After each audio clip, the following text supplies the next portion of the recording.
Hello and welcome to GPTV on Tuesday the 18th of June. My name is Philip Kingston. And I'm Gary Peer. And Gary, what an unbelievable weekend we have just had. I don't mind saying I didn't come into the sales meeting yesterday because I was too tired after the massive weekend that we had.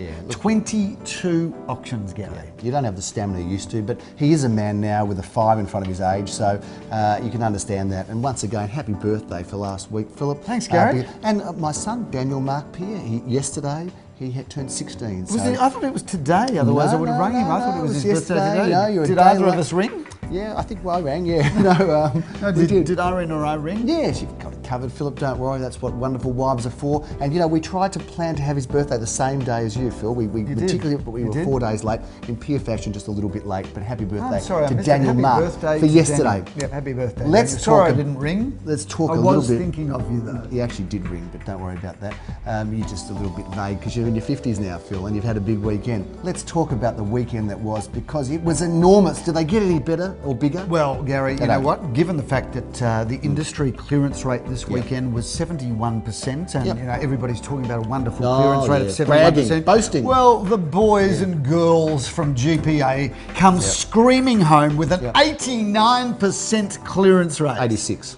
What's 3% amongst friends? 86%. 86 is still pretty impressive, I don't mind saying. 19 of 22, Phil, it was sensational. I pulled up okay after the weekend, actually. I don't know why you were so tired. Well, Gary, that's because I, on Sunday, did a 11:30, 12:30, 1:32, 33:30, 4:30, went home, had a quick dinner, then went out and tried to sell another property. Well, that's still in the making, though. A feeble excuse. My Saturday could not have started worse. I got up on Saturday morning and there was no hot water.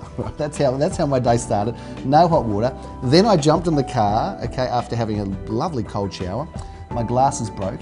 My mic piece wasn't there. My badge was chipped. That is the start of my day. I kid you not, on Saturday. How'd you go though on Saturday, Gary? Had a great day. Tell us about Saturday. First auction. I might just go into my little piece of technology here with the iPad where everything's in front of me. I see that you're still on the old-fashioned pen and paper, Gary, but try and stay with us. Tell us about your Saturday. What are you going to do when that runs out of batteries? Well, Gary, I'll have my pen and paper and you'll be struggling, won't you? You look foolish. It's 98%. Okay, let's talk about what did happen Saturday, Phil, because it started off for me at Satin Street, Philip.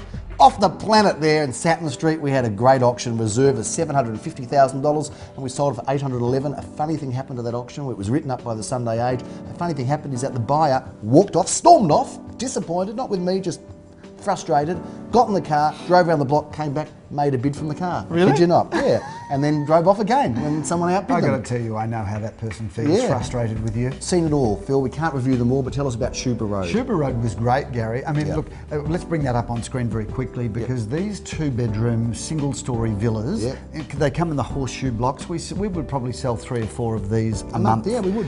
These have been repriced, Gary. Yes.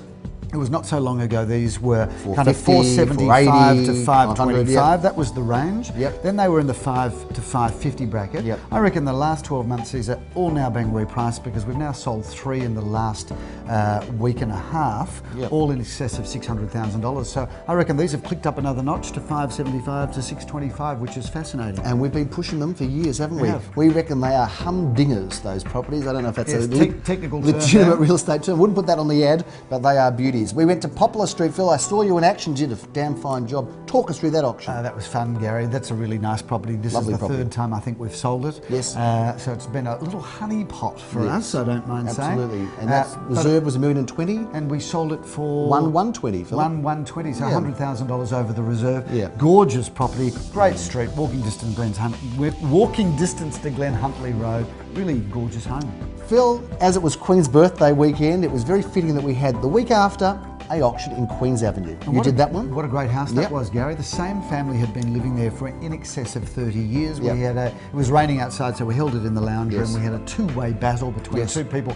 One party came straight out of the blocks, no chance for me to put in a vendor bid, which I just love. Yes. And reserve was 1.2, Philip, and you sold it for 1,260, and I love that house. It's had a view of the race course. And it does, and we sold it to a really nice couple with the most gorgeous little child who was there during the whole auction. and we had a bit of fun with them. Yeah, you're good with kids and animals, aren't you? I am. Not like I am. W.C. Fields. He says you don't work with kids and animals, but you do well. I do exceptionally well. You wouldn't have wanted to work with that pig. You should read the paper yesterday about the pig in Seaford. Attacked a man, a pig in Seaford. How'd you be just walking down the street in Seaford, have a pig attack you? It really happened. I've got to tell you, it's a crazy place. Young Street, Philip. Go there at your own peril. Yeah, exactly. We're not selling anything in Seaford. Dangerous. Actually, we have sold property in Seaford. I know. Got the hell out of there quickly too before the pig got you. Just not kosher, is it, when a pig attacks you when you're walking down the street? No. Seaford, we're not talking about any further, but we will talk about Young Street because that very edgy, beautiful property I had the pleasure of selling, Philip, in Young Street. Jeremy Rosen's listed that one. Sold it through our St Kilda office. The reserve there was $840. We sold it for $865. Terrific auction. Let's move into Sunday. A real pattern across the weekend, this weekend, Gary, where just about every reserve we have, we beat, and some considerably, some by a little bit, but just about every reserve was beaten. We should graph the average over reserve. We could do that, Gary. You're a fascinating guy, and you can stay home on a Saturday night looking and comparing graphs. Whilst the rest of us move on, and let's talk about Sunday. We've had some GPTV feedback, Philip. I've been called a bad actor. Yeah. Which is great, not that I ever wanted to. And somebody thought I was drunk when I had that. When we did that one about the that hangover night, and I'm not a drinker, just to tell you. That was the joke of it, actually, because one drink and I'm a mess. So, and I must say today, Gary, I think this is the first GPTV episode where your hair actually looks okay. Is that right? I did have a car. I thought you wouldn't notice. Let's talk about Sunday, Phil. Halstead Street auctioned that Sunday morning. It was a reserve of $1 million, and we sold it for $1,016,000. And the viewers might like to have a quick look at this property because I reckon this is the style of property of the future. Yes. No longer can a lot of people afford to have a single house on a single parcel of land. So these two-storey town residences with the party wall going down the centre, that is the future of real estate in the inner suburbs. Headlines right here, right now. Record-breaking headlines, Philip. We like to think that we break all the news stories on GPTV. This is bigger than Ben-Hur because it happened. Yes, ladies and gentlemen, it did happen on Sunday. The property in Octavia Street that we featured on GPTV we sold. The price is undisclosed. That's not the big story. The big story is this. We have gone international. We have. The big story is this. When we ask people at every sale where you found it, the answers are stored in the paper, the local paper, the Age, the internet. One of your people told us about it. That was it. But this time was different because this time we were in the kitchen signing the documents. The most delightful families bought it, and when I've asked the question, the room's gone silent, Philip. The father of the lady that bought it is pacing around the back, and everybody says when I ask, where did you see this property? They stop, they look to Dad, and he says, I saw it on GPTV from... But wait, the story gets much more fascinating. Because he saw it on GPTV in Malaysia. So there you go. And he, so who would have ever thought that we have a selling tool now? Who would have thought two idiots talking with thinking no one would ever listen except maybe family and friends? Can you imagine? There you go. Fast forward now to our next holiday in Malaysia. Yes. We're going through customs and there's a screaming mob of fans out there, Philip, and we're going to have to be ushered through by our minders to get out of the crowd because we're such celebrities now in Malaysia. Incredible, delightful family. Congratulations to them. And what can I say? Now it is selling properties. GPTV. More powerful than one would ever have thought. In fact, I would like, if that man is watching, a very interesting fellow. I had a little chat with him before the auction, and I'm more than happy to come to Malaysia at some stage and stay with you. Yeah, so that's great. Looking forward. Just what he wants, I'm sure. Let's talk about Albion Street, Philip. We sold that property in East St Kilda or Balaclava. I had the pleasure of putting that one into the Hammerfill. Interesting property, reserved $600, sold it for, wait for it, $730,000. Wow. Big result. Wow, great. Result. You sold all on Grove. That was a good one. Undisclosed development site. Sold it to a local prominent developer. So I'm looking forward to working with them to transform that property from an older style house with just a huge block of land to something fabulous. They will create something beautiful, no doubt, Philip, as you did with the sale of 180 Hawthorne Road.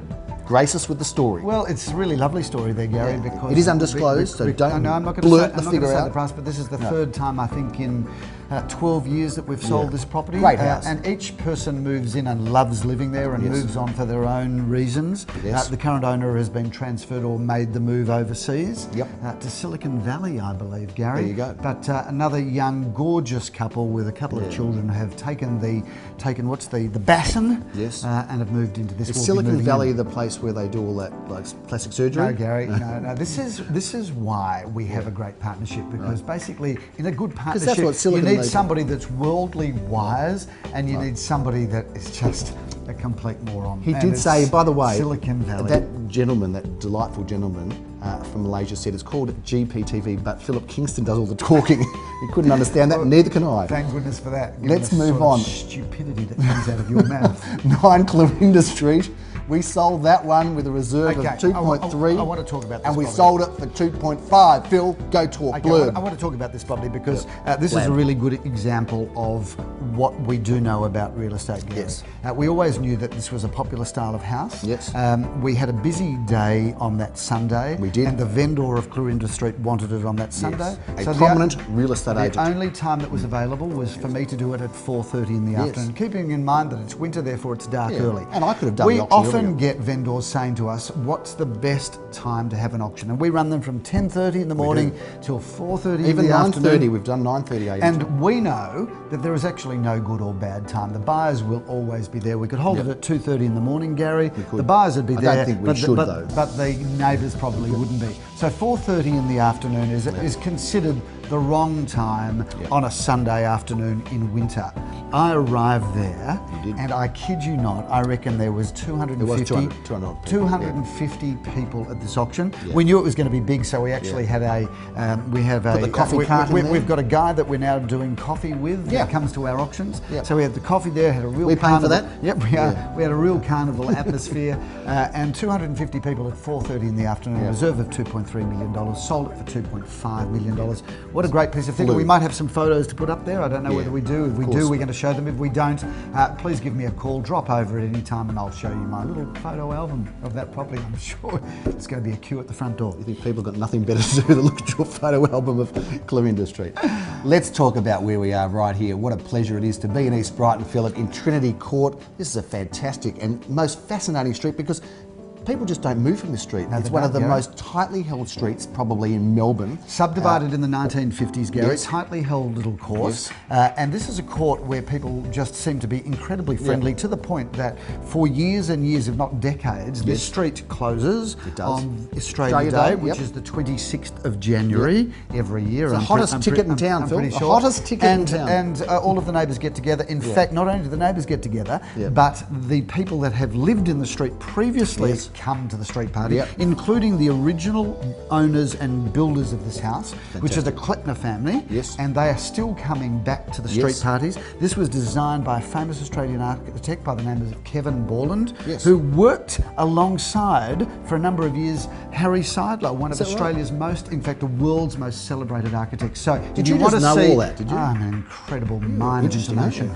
Fascinating guy, actually. But if you want to see the most fabulous house from the 1950s, it's been modernised, so it's a contemporary home today, still got the flavour of its years. Come along to Trinity Court. Gary, that's enough about Trinity Court. Let's talk about very briefly what's coming up this weekend. We are over time, so I'm only going to let you talk about one property this weekend. Okay. What have you got? Well, I've talked about the one, which is Trinity, but I'll talk about one other, and this is in Booran Road in Glahuntley, number 2 at 132 Booran Road, Glahuntley. It's a fantastic apartment, Phil, in a great location and beautifully presented. It's up on your screen now. If you have to get to one other auction other than Trinity Court, make it this one.